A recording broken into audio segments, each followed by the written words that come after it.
Hello, I'm Jan Lathan. And I am Muskan Joshi. Welcome to MedNews Week Conference, where we feature presentations by medicine's global leaders. Today we have an amazing keynote speaker in Dr. Breelyn Wilky. Dr. Wilky is the director for Sarcoma Medical Oncology, the director of Translational Sarcoma Research, the deputy associate director of clinical research at the University of Colorado. In today's presentation, Dr. Wilky provides the latest updates in the immunotherapeutic interventions for sarcoma. Did you know that Dr. Wilky has designed and led several early phase clinical trials with new targeted agents and immunotherapies against sarcomas? She is a true inspiration in the field of medicine. So let's tune in and learn from this global leader.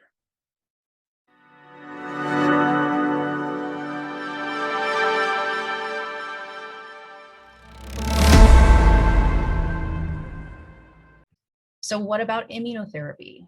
So if any of you know this, back in the day, Coley's toxins, which are basically bacterial infections, Dr. Coley used these toxins to treat cancers, and sarcomas were among the tumors that regressed or went away with those bacterial toxins way back in the 1890s.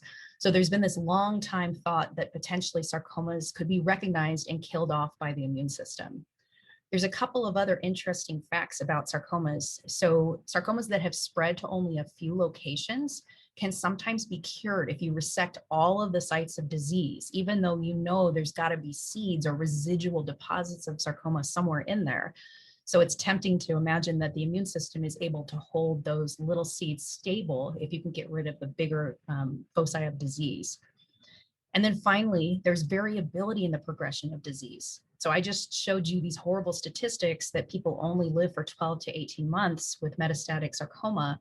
But if you talk to doctors who take care of these patients, or you talk to patients, there are people out there who can live with very smoldering, slow-growing disease for years. And so the question is, does the immune system play a role in helping to hold back some of the growth of this cancer? So as we start to think about new immunotherapies, which have clearly changed the landscape of cancer across the board, it's important to keep in mind a few things. So many of you have probably seen this figure a million times, but I'm just going to go through it again because it's important to understand how we can use immunotherapy for sarcoma in particular.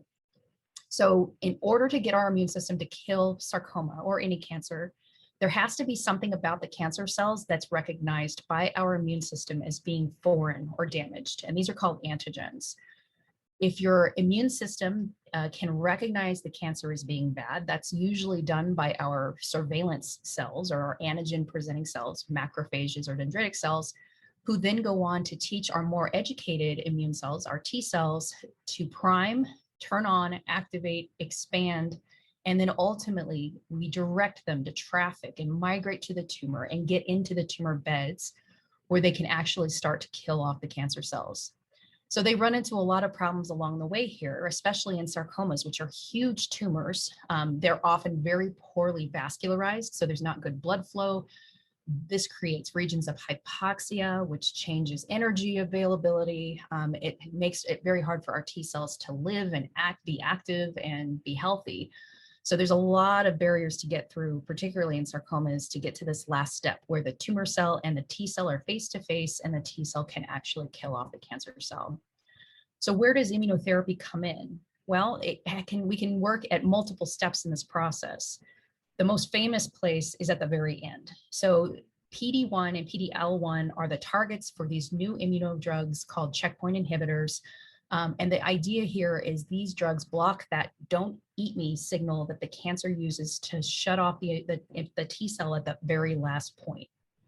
So we've also in sarcoma begun looking at other areas. So many of those TKIs, those chemotherapy pills I was showing you, actually work in the microenvironment to make it a more favorable or hospitable place for the immune cells to live and thrive. So we can try to improve that. And then the other checkpoint inhibitor is CTLA-4, which helps to boost that education process by the antigen-presenting cells to our T cells. And it also helps to encourage these guys to do their job more effectively, not suppress the immune response, but activate and promote the immune response. So do checkpoint inhibitors work in sarcomas? Well, the answer is yes. So this is the patient that really changed my whole career towards focusing on trying to figure out how to make immunotherapy work for all sarcoma patients. So this lady's 60 years old. She has cutaneous angiosarcoma, or a blood vessel cancer on her face that you can see here. I had previously treated her with over a dozen different therapies during my practice. So we had done a very aggressive surgery. We had done radiation. I treated her with all those chemotherapy drugs that I showed you, targeted therapies, even clinical trials, with continued progression and growth of her disease. And it was very upsetting and damaging locally by her face. So the next thing we did was put her on a phase 1 clinical trial of an anti-CTLA-4 inhibitor, very similar to ipilimumab, the approved one. And she went on at dose level 1, 0.1 milligram per kilogram dose, which is 10-fold less than the lowest dose of ipilimumab that's commonly used. She remained on this treatment for 18 months. She got a radiographic complete response. Here's the tumor here, and you can see on this follow-up that it's completely gone. And then we actually biopsied her as well. And when we did this, we proved there was no residual cancer left behind. So a pathologic complete response as well. She remains cured to this day, 5 years later. So clearly, immune therapy can work for sarcomas. And since this patient, there have been multiple trials and multiple reports of cutaneous angiosarcomas being susceptible to checkpoint inhibitor mediated killing. So what about other types of sarcomas? So let's take a second and kind of look at the first major clinical trial for sarcomas and checkpoint inhibitors, which is the SARC-028 study of pembrolizumab monotherapy. So this is an open label phase 2 study run in 2 parallel cohorts for bone sarcomas, shown here, and then for 4 different kinds of soft tissue sarcomas, and the types are shown up here. So unfortunately for bone sarcomas, we didn't see much in the way of responses. The response rate was only 5%. There's problems with measuring bone tumors in general. They often don't shrink, but still there were definitely patients not doing well with therapy. On the other hand, for soft tissue sarcomas, we saw multiple responses for a rate of 18%. These tended to be in patients with the pleomorphic sarcoma subtype, as well as liposarcomas or fat sarcomas. Once these were expanded, the pleomorphic sarcomas carried about a 23% response rate, and liposarcoma was about 10%. So this was very exciting and really started the movement to start understanding immune therapy for sarcomas. So this is a very busy chart, but basically this is what we've done since that trial. And so we've started trying to do combinations with PD-1 directed checkpoint inhibitors to improve the outcomes over 20%. And so many of these targets are the things I was showing you on that figure. So combinations with CTLA-4 drugs shown in purple, combinations to combat suppressive macrophages, making our antigen presenting cells work more for us, drugs that target the microenvironment, axitinib and sunitinib, and then chemotherapy, which we'll talk about a lot here in a few slides. The point of this, though, is if you look at these response rates across all these different combinations, with the exceptions of a couple very strong signals for angiosarcomas and a disease called alveolar soft part sarcoma, again, we're left with a 20% response rate for the most part. And again, there's some progress being made with chemo, and I'll show you more about that, but just 20% seem to be our ceiling for sarcomas, even with all of these different combinations. Why are we stuck at 20%? Well, it's important to remember what I showed you. All of our efforts to use checkpoint protein inhibitors assume that we have successfully generated a population of tumor-specific T cells that are available to kill the cancer.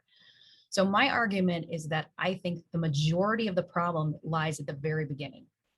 I think in general, our immune system has a very hard time recognizing sarcoma. So if there's no immunogenicity, there's not going to be any tumor T cells.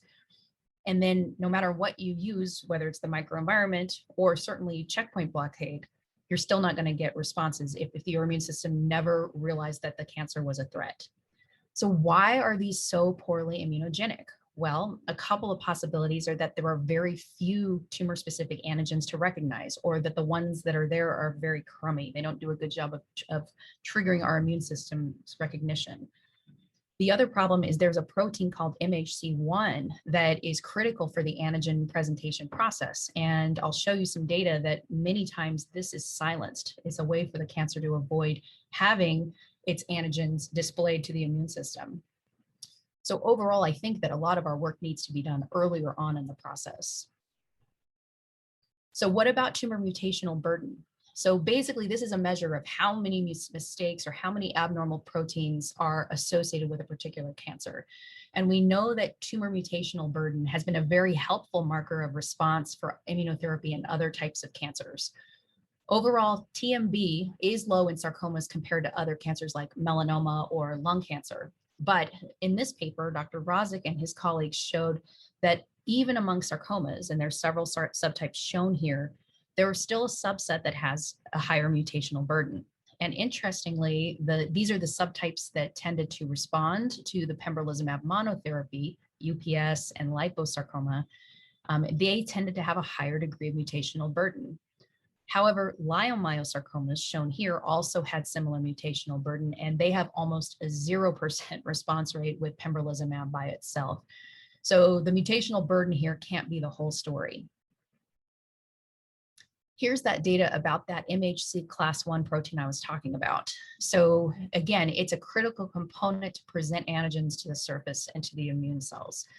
Now, you can see here across a bunch of different cancer types that many cancers are decreased expression of MHC class 1, greater than 50% of cases. And if you focus on the sarcoma group shown right here, this is 160 patient samples, and 3 of the 4 papers reported more than 50% of sarcomas missing or having decreased expression of that critical antigen presenting machinery. So what does this do to the rest of our immune system? So this is a famous paper that was published in 2020, where the authors basically collected all of the genetic data deposited in several publicly available databases. And they looked at the immune-related genes and created signatures across about 230 sarcomas of 3 subtypes, the big 3 that we've been talking about. The liposarcomas, the UPS that respond to immunotherapy, and then the leiomyosarcomas. And so they clustered the expression together, and they found that, again, interestingly, just under 20% of sarcomas have a very high expression of immune-related signatures.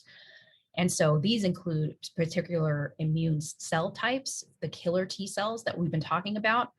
It also includes class 1 MHC expressions. So again, very red or high expression of MHC was seen in this subset.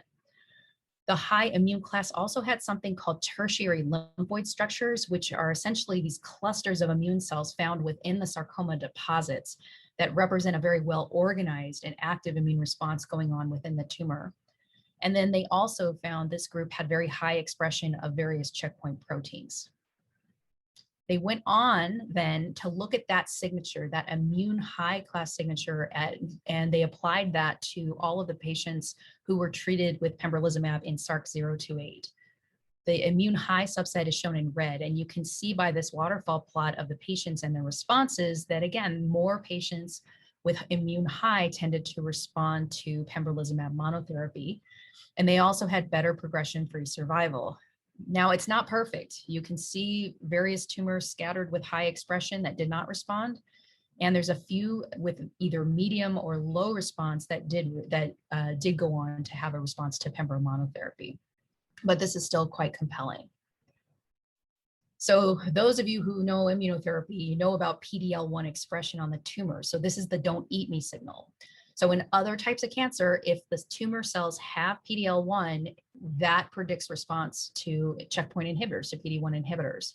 So unfortunately, in sarcoma, that's not a sufficient biomarker. So this study that I'm just mentioning here pooled the analysis of 3 trials reporting baseline PD-L1 expression in sarcoma.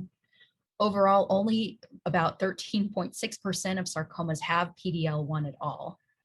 Of those 21 patients that were treated on trials, the response rate was about 30% with various combinations. In the PD-L1 negative sarcomas, 133 patients, there was a 7% response rate. So that being said, there's still 70% of PD-L1 positive patients who do not respond. And so all of this is basically telling us that PD-L1 is helpful when it's present, but it's not a guarantee. And we need to be looking at other potential biomarkers, including the presence of those lymphocytes.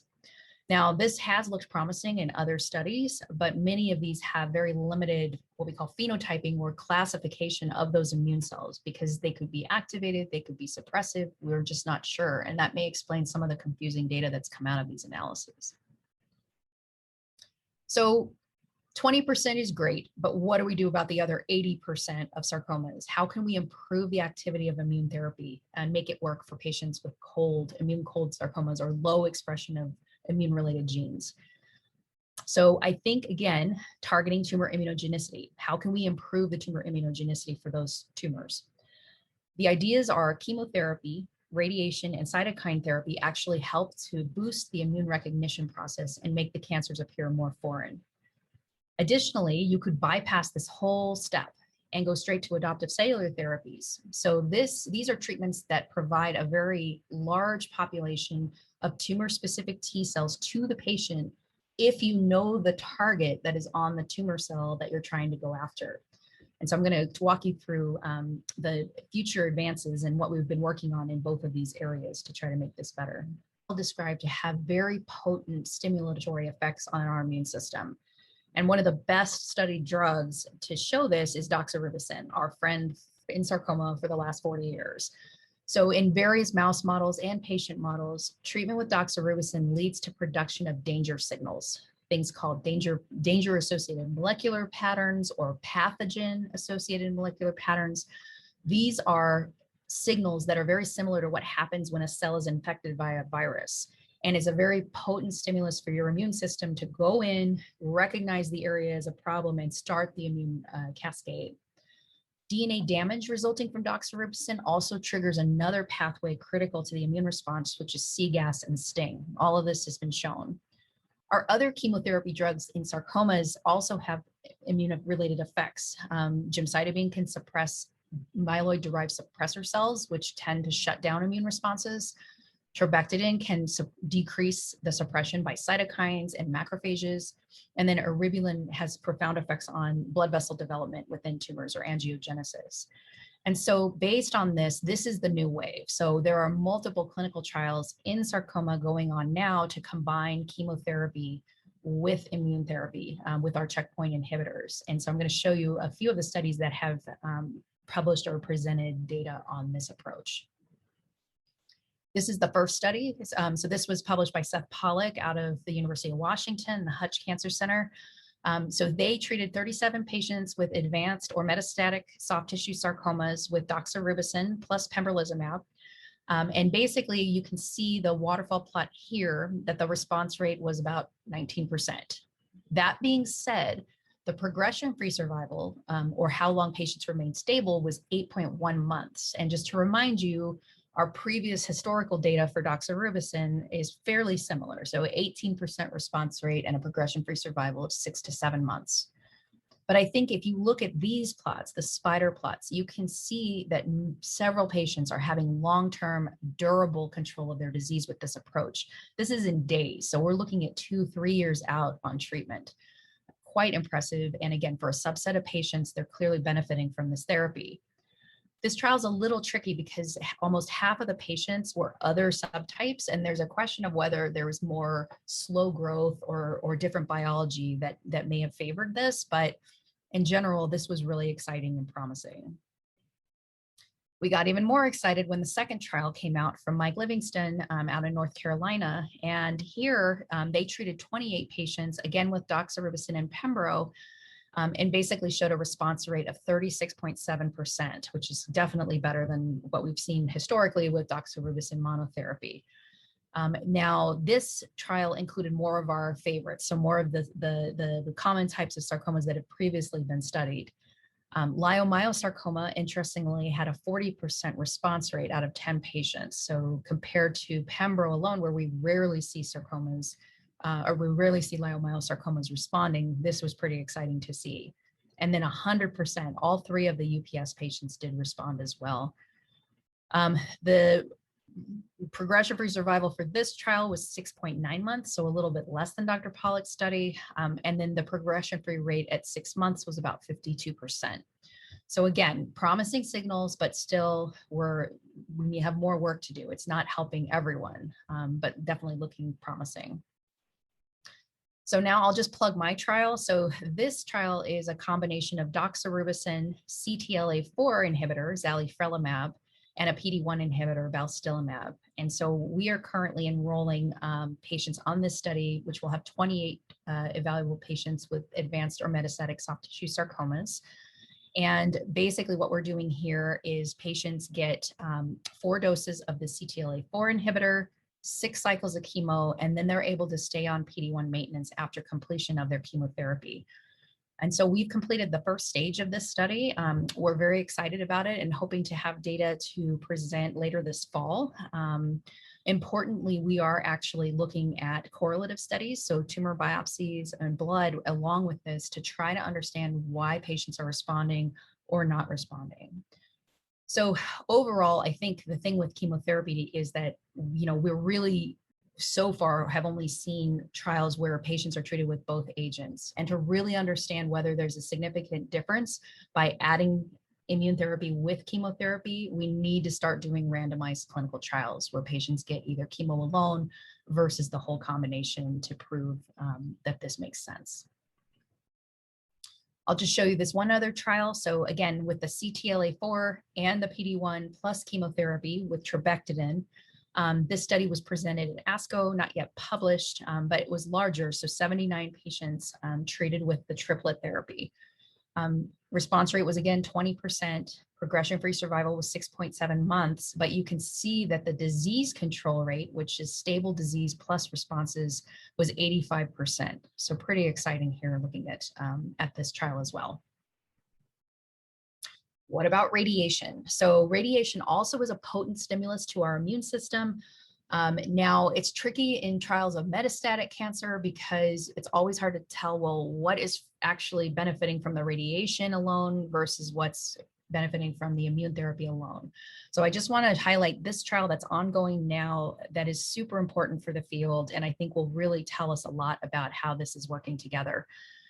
It's a randomized phase 2 trial for patients with localized UPS or liposarcoma, and they either get the standard of care, which is radiation prior to surgery for removal of their sarcoma, or they get radiation with pembrolizumab followed by surgery, and then more pembrolizumab after completing resection. Again, great correlatives, biopsies, tissue analysis, blood built into this study.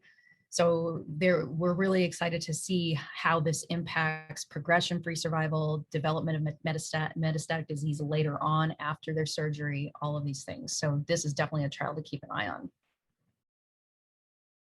So switching gears a little bit, let's talk about adoptive cellular therapies. So adoptive cellular therapies basically involve collecting a patient's own immune cells and then engineering them in the lab with either a T cell receptor or a CAR receptor specific for a particular antigen or particular protein associated with the tumor. The T cell receptor therapy requires that we have our partner MHC class 1, and the MHC has to present that antigen. So this is some of the limitations for this type of treatment, is that the T cell receptors are developed for certain types of MHC1, and similar to blood types, we all have different HLA or MHC1 types. So this is one thing to keep in mind. However, the benefits of this approach are that you can look for intracellular proteins because everything's being presented and sent to the surface. On the other hand, CAR T cells require that it be a cell surface protein that it's designed to go after and bind to. So this is a little bit trickier for solid tumors and has been an ongoing issue in the field, but certainly CAR T cells have worked tremendously well for other types of cancer like leukemias. So what about sarcomas? Where are we with adoptive cellular therapies? Well, we need more targets, that's for sure. But the 2 targets that have been most promising are what we call cancer testis antigens. The protein NY-ESO-1 as well as MAGE-A4 are expressed in 70 to 80% of synovial sarcomas and myxoid round cell liposarcomas. There are other types of sarcomas that express this as well, but overall it's a lower percentage. So these trials are currently in late stages for registration. So we're very optimistic to see the final data and hopefully seeing this gets approved for use soon for these subtypes of sarcomas. And I'll show you these data here in a second. CAR-Ts are a little bit earlier on for sarcoma. There was a phase 1 trial completed with a HER2 CAR-T cell, which actually showed better toxicity than older variations of HER2 CAR-Ts where there was cardiotoxicity in the past. Again, primarily for pediatric sarcoma subtypes in this trial, but very interesting.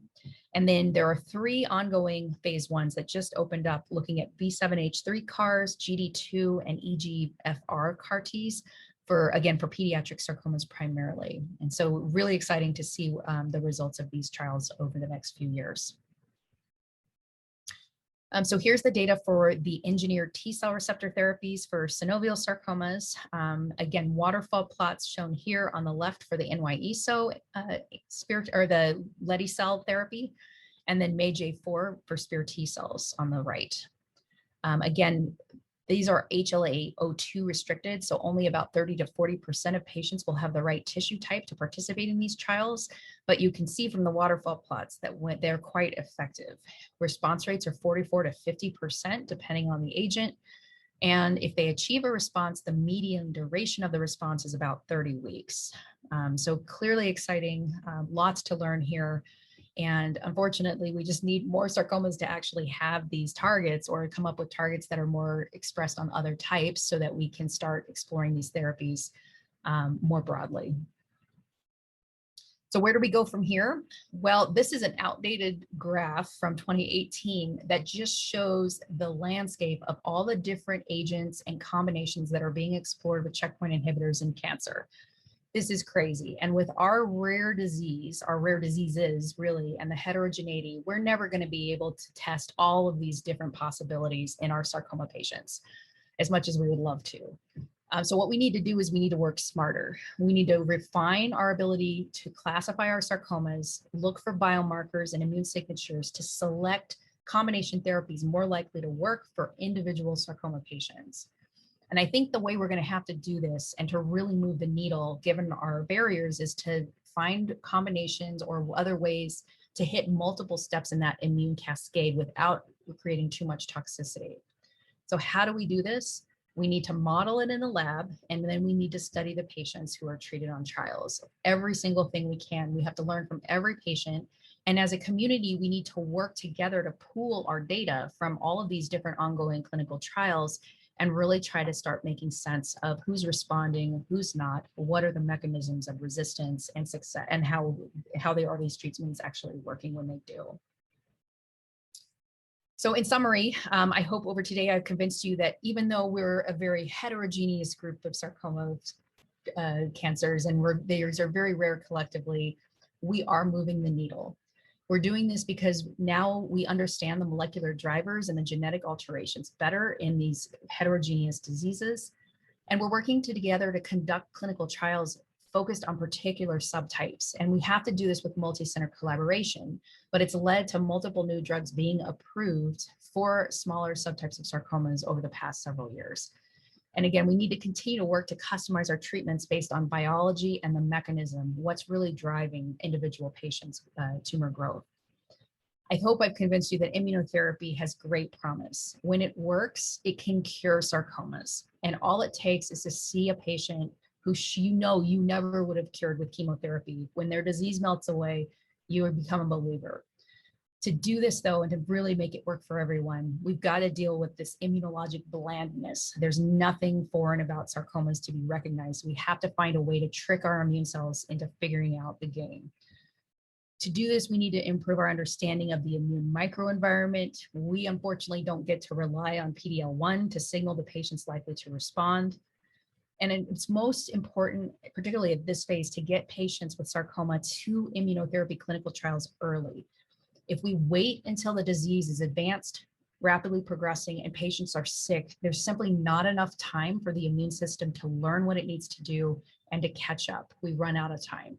And so I think that's a critical component of how we're treating sarcomas now is many of our chemotherapy clinical trials are early lines, first or second line therapies, even third line. Get patients to trials early so that they can have the opportunity to benefit from these novel approaches.